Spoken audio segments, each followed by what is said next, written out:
ngasi nungdairam phongba phong singdagi maru eba content khara khatang nakhotjaraga mayamda share tawjarake Chusampur da ATM booth singda paisa hapnaba punaba hotnaringaida Nongmai na kapsilakpadagi security ama Sire lupa crore amaga lakh taraga manga lakh laga senkhre ngasi ayuk pung tara makhairom taba matamda Chusampur district headquarter gi toibongda leiba State Bank of India branch tagi lupa crore amaga lakh tara manga gi sanpam laukthok tungan ba ATM booth singda paisa hapsinaba satnaba thorang tawringere sakhangdaba khulai paiba khutpu amana Nongmai kapsinduna attack tawbadagi security guard ama Nongmai na panduna Sire sakhangdaba khulai paibising aduna lupa crore amaga lakh tara manga gi sanpam adu puraga satkhre hauzik police na sakhangdaba khulai paibising adugi khungul libigi thabak yamna kana sathari haidi pauksi esina phangba paugi matung inadi Chusampur gi SBI branch asidagi writer self guard company asina lupa crore amaga lakh tara manga gi sanpam kaitholaga Chusampur gi tungan ba maphamda leiba ATM booth tara tare romda paisa hapsinabagi thorang tawki hairiba sanpam sing ase bank tagi lautholaga company asigi bolero registration number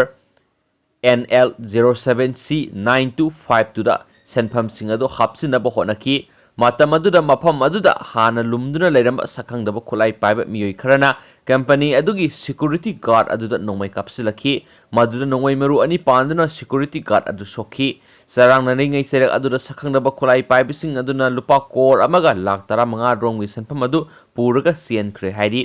pau sinai soklaba security guard adu khudakta Chusampur district hospital da pukhatuna laikanaki adubo mahak ki phibam lusilakpadagi Imphal gi langol da leiba Sijo hospital layengnaba purakhi adubo hospital hek yawbaga nungthilpung ama makhai taba matamda laikanaba ngamdana security guard adu laikhidreba miyo asigi maming arambam Rajen Maitai sei kunthra katare apokpa laikhidraba arambam Maitai kawi Jaibeng khuga tampaktagin haina su pau sina makhatana phungdorakli atopa yamna nungaitaba amasum yamna maru oiba pau amanamo Major khulda ngasisu miyoi manga covid positive oire Imphal mayolda khul oina khundariba singi manungda Major khul gi phibam lusilakli ngasisu khul asigi miyoi manga covid 19 positive oire ngasi miyoi manga positive oikiba si tharaga hauzik phawbada khul asigi puna miyoi taraga nithoi covid 19 positive oire khul asida leiba miyoi singi marakta covid 19 positive oibagi sangwang khalakpa asida khul asigi khunja sing mi paiba pokle pauksi esina phangba paugi matung inadi khulgi khunja singna numit kharani Major khul pumba thingjinduna thamlaga mapalagi miyoi amata sanghandana khul asigi khunja pumba covid 19 test tathopagi apama leire hiram asigi matangna mari lenaba Imphal West ki DC amadi atai health department ki miyoi singi athuba miyeng sangbiduna khulgi miyoi sing test tathopiu haina su pausina makhatana phungdorokli marak thana Manipur gi wangbagi maru eba content masang tang mayamda share tawjaramge Pakistan ki attack ta JCO ama Sire C.Cpur thugaiduna Pakistan na Jammu and Kashmir gi Rajouri district ki line of control paringda Nongmai kapsilakpada army gi junior commission officer JCO ama sikhre haina defense ki pau amana phongdorakli pau dugi matung ina Rajouri district ki Keri sector gi line of control paringda leiba forward posting tamna ngarang Pakistani lanmi singna Nongmai kapsilakpadagi Indian army na su handuna kaphi Pakistan na Nongmai kapsilakpadura JCO ama aruba phibamda soke adubo adu soklaba matungda mahak laikanaba ngamdana siki haina pauduna phungdorakli Indian army na handuna kapaduda Pakistani maikei desu misi mina nangki adubo haujimaki oina sapsaba akupadi khangba ngamdri haiba wafam pauduna thamli defense ki wangangloi amana phongdorakpagi matung ina laikhidraba JCO adugi maming Sobedar Rajesh Kumar kawi Punjab ki Hoshiarpur district ki manungsana leiba Kalisapur Kolota khundagini laikhidraba Sobedar Kumar gi haksang ngasi ayuk Rajouri degi mak ki hometown na pukhr haina su wangangloi duna phungdorakli panba yabari Pakistan na Jammu and Kashmir gi line of control amasum international border paringda ngahak laitana C.Cpur thugaiduna Nongmai amasum bom to kapsilakpagi thabak satharaklibani haukiba August 13 da su Pakistan na Rajouri district ki Naushera sector da Nongmai kapsilakpada JCO amal sikhibani haina su pausina makhatana phongdorakli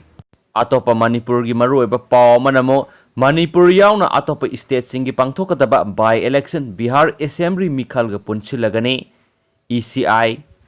Manipur yauna India gi atop state singi pangthok tana lairiba maraki mikhal sing lakliba November gi tang kunga mapan phaw gi mamang da pangthok kadoriba Bihar gi general election ga punsinanaba warep lauri haina Election Commission of India ECI gi under secretary Pawan Diwan ngasi press ta thadorok pasirol amana khangalakli sorol adugi matung ina ECI na laurakliba warep asigi matung ina maraki mikhal pangthok kadoriba state singi chief secretary sing chief electoral officer sing na pirakpa mot ki matung ina maraki mikhal ga Bihar gi assembly mikhal ga punsinaba warep laurakpane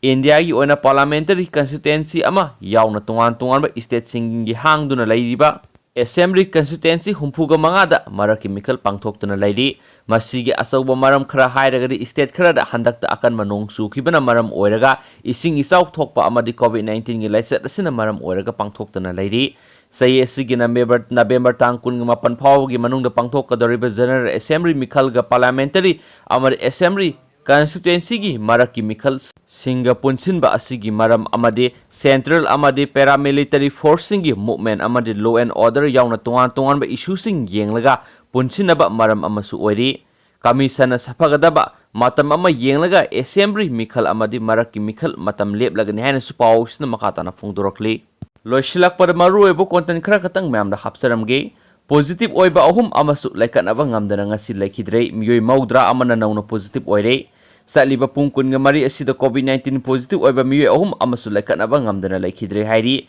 laikhidraba sing asi Imphal East gi ani amadi Thabal district gi amani laikhidaba sing asi tharaga state asida COVID-19 na sian kiba migi masing kuntraga mga sukre Health Department ki additional director su oiriba department asi wangang loi Dr. Khoiram Sasikumar mangang na thadorokpa serul amana hai Saliba pungkun nga mari asida travel history laitaba miyoi maudra COVID-19 positive oire masigi manung na kun nga mari asi Central Armed Police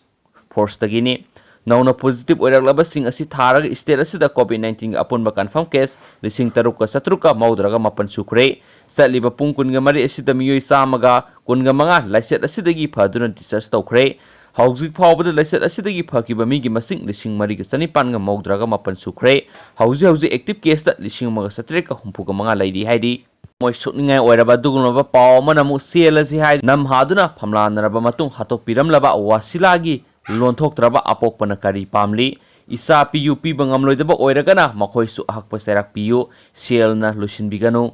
selasi haiduna mayumdagi numidangna kokthokpikhraga Nam haduna phamlanaraba matung lambi gi sidai Sire haiduna langthokpirambadagi Rims Hospital laikatnanaba pukhalak matung laikatnaba ngamdana laikhidrabi sei 13 rom dangairibi wasilagi lonthoktraba apokpa Phusam Karimuddin Elais Nawab Alina masanupi laikhidabagi laman chapsana singba pamli laikhidraba wasilagi apokpa wangang mangambagi panggal laitabada natana nomagi suraga imung manung puduna wana hingliba masa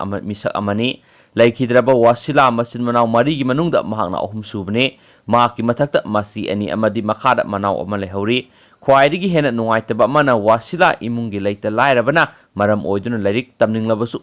makha thabasingi khalaga lairik makha tana tamba phanglakhidrabi nupi masa amane maki apokpisu haukibu kumza inglising ni taramapan laikhidre wasila apokpana sel talibasida yauksinduna imung amadi mapwani pagi lairik tambada mateng oinaba hona jarakpa misakni hairi wasilagi apokpana masabu sarak tamlaga hatkibasingbu chapchaba ahakpa serak miyamangda pihaningli apokpana wangang mangamdrabasu masagidama khusana phongdorakibada isabu hingna piu piba ngamloidaba oiragana isabu minungsi leitana hatkibasingbusu ahakpa serak pibiyo selna watho asibu loisinge khanbigano sel pamde maralebasing serak piba pami ahakpa serak pibana isagi laman sake haiba mawong matausing yamna pendana phongdorakle hena supausna makhatana phongdorakle loisilakpada maruiba pawmana India gi PM Narendra Modi hatlo haiba mail ama National Investigation Agency da tharakre hauzi India gi Prime Minister oibeta natana malem gi miyamna thoidok hendokna sakhangnaraba Narendra Modi bo hatlo kill Narendra Modi haina mail ama National Investigation Agency NIA gi mail tharakre hairi agency gi paw aman hai mail asi laibak asigi National Security da sauna singnaba ama oiri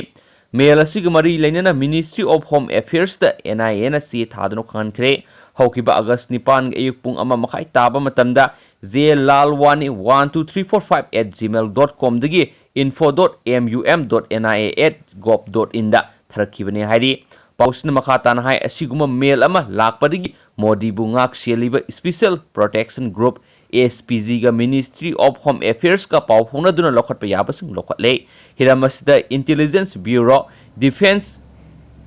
intelligence ꯑꯦꯖꯦꯟꯁꯤꯗꯒꯤ ꯃꯤꯍꯨꯠꯁꯤꯡ ꯌꯥꯎꯕ multi agency coordination center ga NIA ga khusam na duna thizil lagan hain pawsin makha tana phongdorli thank you